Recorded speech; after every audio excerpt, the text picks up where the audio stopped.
Ellie's blood ran cold. The keeper, the figure she had seen in the village, bound to the land for eternity. Was that her fate? To become the next keeper, to ensure the balance was maintained? Before she could respond, Mary began to fade, her form dissolving into the shadows. "The choice is yours," her voice echoed. "But choose wisely. The land does not forgive and it does not forget." Ellie stood alone in the clearing, her mind racing. She had come to Black Hollow seeking answers, but now she faced a choice that could change her life forever. Should she leave, abandoning the villagers to their fate? Or should she stay and risk becoming the next keeper? As she stood there, the weight of the decision pressing down on her, she felt the land stir beneath her feet. It was alive, just as Mary had said, and it was watching her, waiting for her to make her choice. Ellie stood in the clearing, the weight of the keeper's words pressing down on her like a physical force. The forest around her seemed to hold its breath, waiting for her decision. The air was thick with tension, and the symbols carved into the stones pulsed faintly, as if alive. She clutched the leather-bound book to her chest, her mind racing. She had come to Black Hollow to uncover the truth, to solve a mystery that had haunted the region for over a century. But now, faced with the reality of what that truth entailed, she wasn't sure she was ready to pay the price. The idea of becoming the keeper, of binding herself to the land for eternity, was unthinkable. And yet, the thought of leaving the villagers trapped, their souls bound to the earth, felt equally unbearable. Ellie sank to her knees beside the stone altar, her flashlight casting long shadows across the clearing. She opened the book, flipping through the pages filled with accounts of rituals and sacrifices. The more she read, the more she understood the depth of the villagers' desperation. They had tried to appease the land, to maintain the balance, but in the end, it had consumed them. She thought about Mary Whitaker, her hollow eyes and sorrowful voice. Mary had been a real person with a life and a family before the land had claimed her. How many others had suffered the same fate? How many lives had been lost to the insatiable hunger of the earth? Ellie's hands trembled as she turned to the final page of the book. There, scrawled in shaky handwriting, was a single sentence. "The land demands its due, but the keeper may choose to give it willingly." She read the words over and over, trying to decipher their meaning. If the keeper could choose to give willingly, did that mean there was a way to break the cycle? To free the villagers without condemning herself to the same fate? As she sat there, lost in thought, she felt a presence behind her. She turned, her flashlight beam cutting through the darkness, and saw the keeper standing at the edge of the clearing. His tattered robes swayed in the breeze, and his face was still hidden beneath his hood. "You have seen the truth," he said, his voice low and gravelly. "Now you must choose. Will you leave and let the land continue to hunger? Or will you stay and take your place as the keeper?" Ellie's heart pounded in her chest. "If I become the keeper," she said, her voice shaking, "can I free the villagers? Can I break the bond?" The keeper was silent for a long moment. Then he nodded slowly. "The bond can be broken, but the price is high. To free them, you must give yourself to the land willingly. You must become its vessel, its voice. But know this, once the bond is made, it cannot be undone. You will be bound to the land for eternity." Ellie's mind raced. The choice was clear, but it was far from easy. If she stayed, she could free the villagers, but at the cost of her own freedom.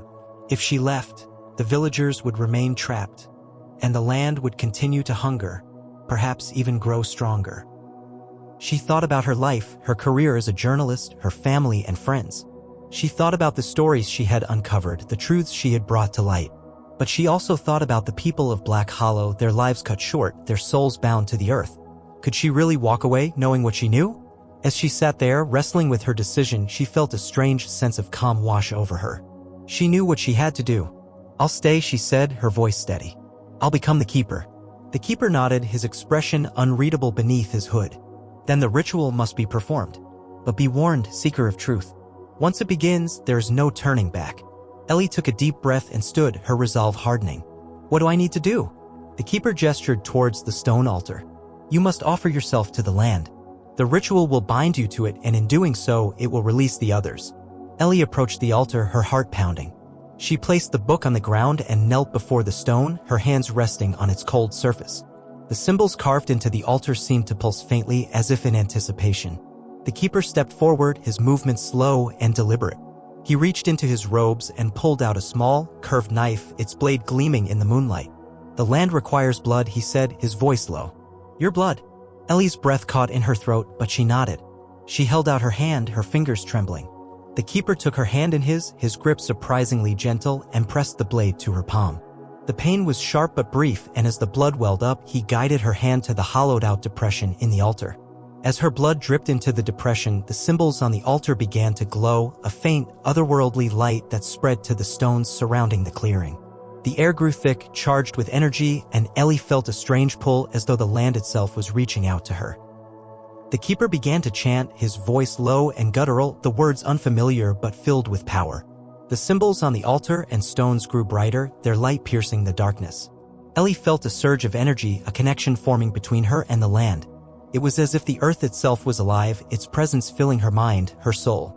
The chanting grew louder, more intense, and Ellie felt the pull grow stronger. She closed her eyes, surrendering to the ritual, to the land.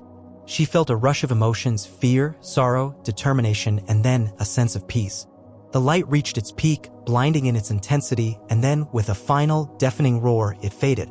The clearing was plunged into darkness, the symbols on the altar and stones now dull and lifeless. Ellie opened her eyes, her breath coming in ragged gasps. She felt different, as though a part of her had been changed forever. She looked down at her hand where the cut had been, but the wound was gone, as if it had never existed. The keeper stood before her, his hood now pulled back, revealing a face that was both ancient and ageless. His eyes were filled with a mixture of sorrow and relief. "It is done," he said, his voice soft. "The bond is broken. The villagers are free." Ellie felt a surge of emotion, tears welling up in her eyes. She had done it. She had freed them. But at what cost? The keeper reached out and placed a hand on her shoulder. "You have given yourself to the land," he said. "You are the keeper now. The land will speak through you, and you will ensure the balance is maintained." Ellie nodded, her mind still reeling from the enormity of what she had done. She had sacrificed her freedom, her life, to save the villagers. But as she looked around the clearing, she felt a strange sense of purpose. She was the keeper now, and the land was a part of her. As the first light of dawn began to break through the trees, Ellie turned and made her way back to the village. The air was different now, lighter, as though a great weight had been lifted. The homes, once empty and lifeless, seemed to hum with a quiet energy. Ellie knew her life would never be the same. She had become the keeper, bound to the land for eternity. But as she stood in the village square, watching the sun rise over the mountains, she felt a sense of peace. She had uncovered the truth, and in doing so, she had freed the souls of Black Hollow. But the land was still hungry, and the balance had to be maintained. Ellie knew her work was far from over. The sun rose over Black Hollow, casting a golden light over the village that had been shrouded in darkness for over a century. Ellie stood in the square, her eyes closed as she felt the land stir beneath her feet. It was alive, just as the keeper had said, and now it was a part of her. She could feel its presence in her mind, a low hum that resonated with every heartbeat. It was not malevolent, but it was demanding. The land had accepted her sacrifice, but it would not be satisfied for long. Ellie opened her eyes and looked around. The village was no longer empty. Faint, ghostly figures moved through the streets, shimmering outlines of the villagers who had been bound to the land. They were free now, their souls released from the earth's grip, but they lingered as if saying goodbye. Among them, she saw Mary Whitaker, her hollow eyes now filled with gratitude. Mary nodded to her, a silent thank you, before her form dissolved into the morning light. The keeper, her predecessor, stood beside her, his presence fading as the bond transferred to Ellie. "You have done well," he said, his voice barely a whisper. "But your journey is just beginning. The land will guide you, but it will also test you. Remember, the balance must be maintained." Before Ellie could respond, he was gone, his form dissipating like smoke in the wind. She was alone now, the new keeper of Black Hollow. The weight of her responsibility settled on her shoulders, heavy but not unbearable. She had chosen this path, and she would see it through. The first few days were strange. Ellie explored the village, now free of its eerie silence, and began to understand her new role. The land spoke to her in whispers, guiding her to places where the balance was fragile. She found patches of earth where the soil was blackened and lifeless, and others where plants grew unnaturally fast, their roots twisting into grotesque shapes. The land was restless, and it was her job to calm it. She spent hours in the forest, learning to interpret the symbols carved into the trees and stones. They were a language, a way for the land to communicate its needs. Some symbols warned of areas where the balance was disrupted, while others marked places of power, spots where the land's energy was concentrated. Ellie began to piece together a map in her mind, a network of lines and nodes that connected the village to the surrounding forest. But the land's demands were not always clear. Sometimes the whispers were faint, almost imperceptible, and Ellie had to rely on instinct. She would wake in the middle of the night, drawn to a specific spot in the forest where she would find a dying tree or a polluted stream. She would kneel and place her hands on the earth, feeling its pain, and offer what she could: a drop of her blood, a lock of her hair, a piece of herself. Each offering seemed to soothe the land, if only temporarily. One evening, as the sun dipped below the horizon, Ellie returned to the stone altar in the clearing. It was here that she had made her choice, and it was here that she felt the strongest connection to the land. She knelt before the altar, her hands resting on its cold surface, and closed her eyes. The land's whispers grew louder, more insistent. It was hungry again, its energy waning. Ellie knew what she had to do. She reached into her pocket and pulled out the small, curved knife the keeper had left behind. The blade gleamed in the moonlight as she pressed it to her palm, drawing a thin line of blood. She let the blood drip into the hollowed-out depression in the altar, the symbols around it glowing faintly in response. As the ritual reached its peak, Ellie felt a surge of energy, a connection so intense it took her breath away. The land's whispers became a roar, filling her mind with images: ancient forests, rushing rivers, towering mountains. She saw the history of the land, the lives it had sustained, and the lives it had taken. She saw the villagers, their faces filled with fear and desperation, and she saw herself standing at the center of it all. When the ritual ended, Ellie collapsed to the ground, exhausted but fulfilled. The land was calm again, its hunger sated for now. But she knew this was only the beginning. The balance was fragile, and it would require constant attention. As the weeks turned into months, Ellie settled into her new life. She learned to live with the land's whispers, to interpret its needs and respond accordingly. She repaired the abandoned homes in the village, turning them into a sanctuary for herself and any travelers who might pass through.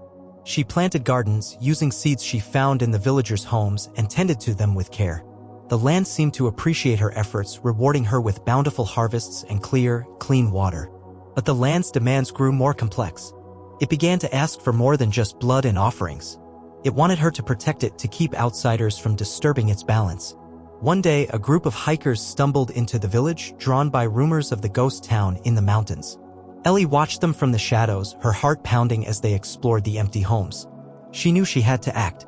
She stepped into the square, her presence commanding their attention. The hikers stared at her, their eyes wide with curiosity and fear. "You shouldn't be here," she said, her voice calm but firm. "This place is not for you."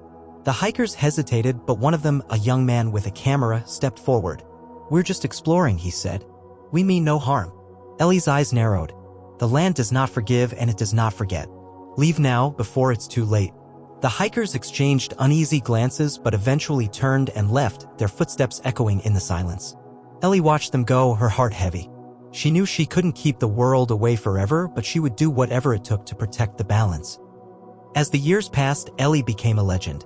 Travelers spoke of the Keeper of Black Hollow, a mysterious woman who guarded the village and its secrets. Some claimed she was a ghost, while others believed she was a witch. But Ellie paid no mind to the rumors. She had a purpose, a duty, and she would fulfill it for as long as she lived. The land was her home now, and she was its voice. She had given up her old life, her family, her friends, but she had gained something far greater, a connection to the earth, to the very essence of life itself. She was the keeper, and the land would always demand its due. But as she stood in the village square, watching the sun set over the mountains, she felt a sense of peace. She had chosen this path, and she would walk it with pride. The villagers were free, the balance was maintained, and the land was at peace. For now, that was enough. The Appalachian Mountains, 1892. The village of Black Hollow was a small, isolated community nestled deep within the dense forests of the mountains. It was a place where time seemed to stand still, where the modern world had yet to penetrate the ancient traditions and superstitions that had been passed down through generations. The villagers were a close-knit group, wary of outsiders and deeply connected to the land they called home. But on the morning of October 31st, 1892, something unimaginable happened. The entire village vanished without a trace. The first to notice the disappearance was a traveling merchant named Samuel Hargrove. He had been making his monthly trip to Black Hollow to trade goods with the villagers.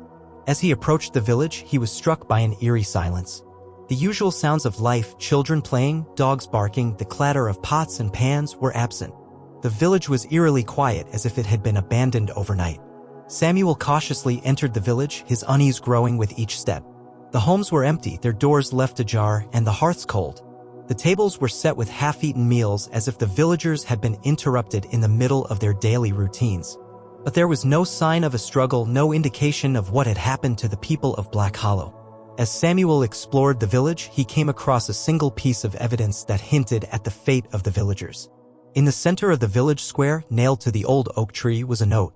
The handwriting was hurried, almost frantic, and the message was cryptic: "The land demands its due. We have paid the price. Do not seek us." Samuel quickly left the village and reported what he had seen to the authorities. But despite a thorough investigation, no trace of the villagers was ever found. The case of the vanishing village of Black Hollow became a local legend, a mystery that would haunt the region for decades to come. Over a century later, in the summer of 2023, journalist Ellie Carter found herself drawn to the mystery of Black Hollow. Ellie was a seasoned investigative reporter with a knack for uncovering the truth behind the most baffling cases. She had spent years delving into unsolved mysteries, from cold cases to paranormal phenomena. But the story of Black Hollow was unlike anything she had ever encountered. Ellie had first heard about Black Hollow from an old newspaper clipping she had stumbled upon while researching another story. The clipping, dated November 1st, 1892, described the disappearance of the entire village and the cryptic note left behind. Intrigued, Ellie began to dig deeper, uncovering more articles and accounts from the time.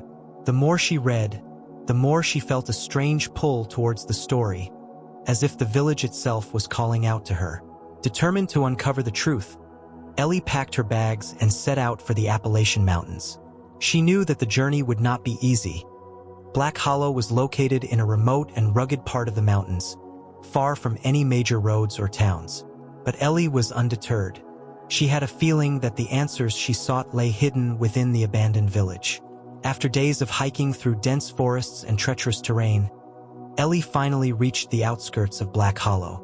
The village was exactly as Samuel Hargrove had described it over a century ago. The homes were still standing, though they were now weathered and crumbling with age. The village square was overgrown with weeds, and the old oak tree still stood in the center, its branches twisted and gnarled. Ellie felt a chill run down her spine as she stepped into the village. The air was thick with an unnatural silence, and she couldn't shake the feeling that she was being watched. But she pushed her fears aside and began to explore, determined to uncover the secrets of Black Hollow. As she wandered through the empty homes, Ellie noticed something strange. Despite the passage of time, the interiors of the houses were remarkably well preserved. The furniture was still in place, and personal belongings were scattered about as if the villagers had simply vanished into thin air. Ellie's unease grew as she realized that there was no logical explanation for the state of the village. In one of the homes, Ellie found a journal belonging to a woman named Mary Whitaker. The entries were filled with accounts of strange occurrences in the village, unexplained noises, shadowy figures seen in the woods, and a growing sense of unease among the villagers. The final entry, dated October 30th, 1892, sent a shiver down Ellie's spine. The elders say the land is angry. They say we must make an offering to appease it, but I fear it may be too late. The darkness is coming, and I do not think we can escape it. Ellie's heart raced as she read the words. She knew that she was on the brink of uncovering something monumental, something that could change everything she thought she knew about the world. But as she continued to explore the village, she couldn't shake the feeling that she was not alone. The shadows seemed to move on their own, and the whispers of the wind carried voices that were not her own. As the sun began to set, Ellie decided to set up camp in one of the abandoned homes. She knew that she would need to spend the night in the village if she wanted to uncover its secrets.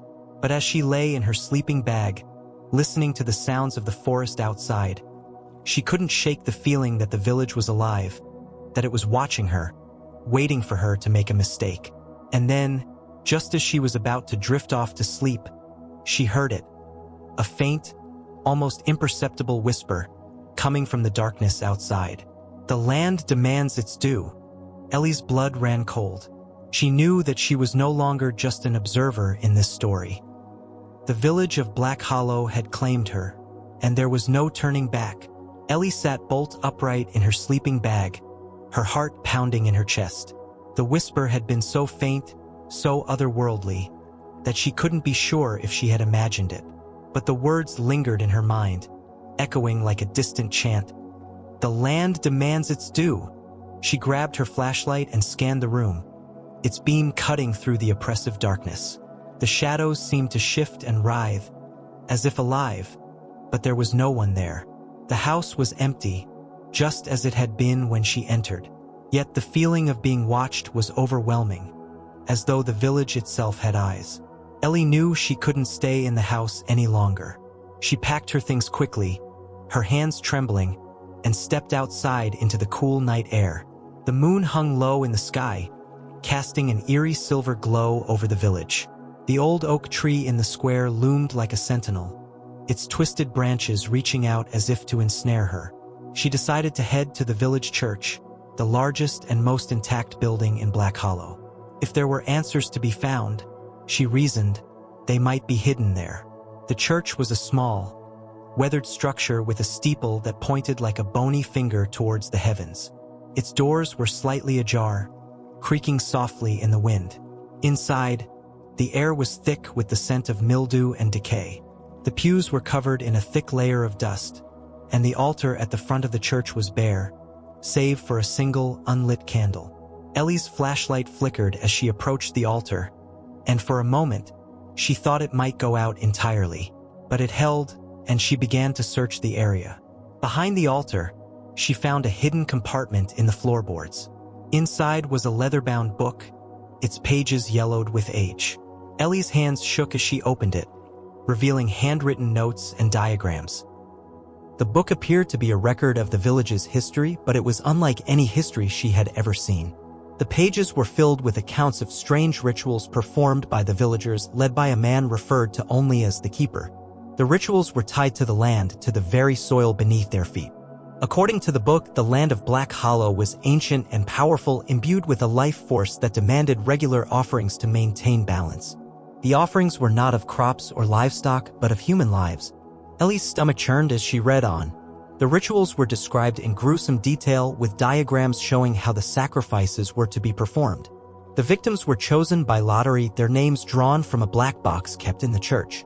The Keeper would then lead the chosen one into the woods, where the offering would be made under the light of the full moon. The final entry in the book was dated October 30th, 1892, the day before the village disappeared. It was written in a hurried, panicked scrawl, "The land is angry. The offerings were not enough. The Keeper says we must give more, but there are no more to give. The darkness is coming. God help us all." Ellie closed the book, her mind racing. She had always been a skeptic, a woman of logic and reason. But the evidence before her was undeniable. The villagers of Black Hollow had been performing dark rituals to appease the land, and something had gone terribly wrong. As she sat there, trying to process what she had read, she heard it again, the whisper. This time it was louder, more insistent. "The land demands its due." Ellie's flashlight flickered again, and this time it went out entirely. She was plunged into darkness, the only light coming from the faint glow of the moon through the church windows. She fumbled for her backup light, but before she could turn it on, she saw something that made her blood run cold. In the corner of the church, a shadow moved. It was tall and thin, with long, spindly limbs that seemed to stretch and contort unnaturally. Ellie froze, her breath caught in her throat. The shadow stepped forward, and she could see that it was not a shadow at all, but a figure. A man, dressed in tattered robes, his face obscured by a hood. Ellie's instincts screamed at her to run, but her legs refused to move. The figure approached slowly, its movements jerky and unnatural. When it was just a few feet away, it stopped and raised a bony hand, pointing towards the door. "Leave," it rasped, its voice like the rustling of dead leaves. "Leave while you still can." Ellie didn't need to be told twice. She grabbed the book and bolted from the church, her heart pounding in her chest. She ran through the village, her footsteps echoing in the silence, until she reached the edge of the forest. Only then did she stop to catch her breath, her hands trembling as she clutched the book to her chest. She knew she should leave, should flee the village and never look back. But something inside her, a stubborn determination, a need to uncover the truth, refused to let her go. The village of Black Hollow had claimed her, and she knew she couldn't leave until she understood its secrets. As she stood there, staring back at the darkened village, she made a decision. She would stay. She would uncover the truth, no matter the cost. Ellie stood at the edge of the forest, her breath coming in ragged gasps as she stared back at the darkened village. The book clutched in her hands felt heavy, as if it carried the weight of the village's sins. She knew she should leave, but the pull of the mystery was too strong. The village had chosen her, and she couldn't turn away now. Taking a deep breath, she turned and began to make her way back into the heart of Black Hollow. The moon cast long shadows across the ground, and the air was thick with an unnatural stillness. Every sound, the rustle of leaves, the creak of a distant door, made her jump. But she pressed on, determined to uncover the truth. Her first stop was the old oak tree in the village square.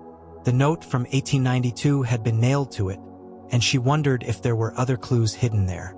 As she approached the tree, she noticed something she hadn't seen before. Symbols carved into the bark. They were faint, almost imperceptible, but as she ran her fingers over them, she could feel the grooves. The symbols were strange, unlike anything she had ever seen. They seemed to pulse faintly under her touch, as if alive. Ellie took out her notebook and began to sketch them, hoping to decipher their meaning later. As she worked, she felt a sudden chill, as though the temperature had dropped several degrees. She looked up and saw him again, the figure from the church. He stood at the edge of the square, his tattered robes swaying in the breeze. His face was still hidden, but she could feel his gaze on her, cold and unyielding. "You should not be here," the figure said, his voice a low, guttural rasp. "The land is hungry. It will take you as it took them." Ellie's heart raced, but she stood her ground. "Who are you?" she demanded, her voice shaking. "What happened to the villagers?" The figure tilted his head, as if considering her question. "I am the keeper," he said finally. "I am the one who tends to the land, who ensures the balance is maintained." But the villagers grew greedy. They thought they could cheat the land, could give less and take more. They were wrong. Ellie's mind raced as she tried to make sense of his words. "So the land, it took them? All of them?" The keeper nodded slowly. "The land demanded its due, and they could not pay. Now they are part of it, forever bound to this place."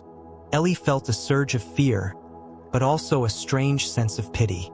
The villagers had been trapped, their lives consumed by the very land they had tried to control. "And you?" she asked. "Why are you still here?" The keeper's voice grew softer, almost mournful. "I am bound to the land as they are. I cannot leave, not until the balance is restored." Ellie's curiosity overcame her fear. How can the balance be restored? What does the land want? The keeper was silent for a long moment. Then he raised a hand and pointed towards the woods. "The answer lies there, in the heart of the forest. But be warned, seeker of truth. The land does not give up its secrets easily. To uncover them, you must be willing to pay the price." Before Ellie could respond, the keeper turned and vanished into the shadows, leaving her alone in the square. She stood there for a moment, her mind racing. The heart of the forest, that was where she needed to go. But what would she find there? And what price would she have to pay? Determined to find out, Ellie gathered her things and set off towards the woods. The forest was dense and dark, the trees pressing in on all sides. The moonlight barely penetrated the canopy, and she had to rely on her flashlight to see. As she walked, she noticed more symbols carved into the trees, similar to the ones on the oak tree. They seemed to guide her deeper into the forest, leading her towards some unknown destination. After what felt like hours, she emerged into a small clearing. In the center of the clearing was a stone altar, its surface stained with what looked like dried blood. Surrounding the altar were 7 stones, each carved with the same strange symbols she had seen before. The air in the clearing was heavy, almost suffocating, and Ellie felt a deep sense of unease. She approached the altar cautiously, her flashlight beam illuminating the carvings on its surface. They depicted scenes of sacrifice, of people being offered to the land. At the center of the altar was a hollowed-out depression filled with a dark, viscous liquid. Ellie reached out to touch it, but stopped herself just in time. Something about the liquid felt wrong, as though it were alive. As she stood there, trying to make sense of what she was seeing, she heard a sound behind her. She turned, her flashlight beam cutting through the darkness, and saw a figure standing at the edge of the clearing. It was a woman dressed in tattered clothing, her face pale and gaunt. Her eyes were hollow, empty, and she stared at Ellie with an intensity that made her blood run cold. "You shouldn't have come here," the woman said, her voice a hollow whisper. "The land will take you as it took us." Ellie's heart pounded in her chest. "Who are you?" she asked, her voice trembling. The woman tilted her head as if considering the question. "I was Mary Whitaker," she said finally. "But now I am nothing. I am part of the land, bound to it forever." Ellie's mind raced. Mary Whitaker, the woman whose journal she had found in the village. "What happened to you?" she asked. "What happened to the village?" Mary's expression grew sorrowful. "We thought we could control the land, but we were wrong. The land is alive, and it hungers. We tried to appease it, but it was never enough. In the end, it took us all." Ellie felt a surge of pity for the woman, but also a growing sense of dread. "Is there no way to free you?" she asked. "To break the bond?" Mary shook her head slowly. "The bond cannot be broken. The land demands its due, and it will never stop. You must leave before it takes you too." Ellie knew she should listen, should turn and run while she still could. But something inside her refused to give up. "There has to be a way," she said. "There has to be something I can do." Mary's hollow eyes bore into hers. "There is one way," she said finally. "But the price is high. To free us, you must take our place. You must become the keeper."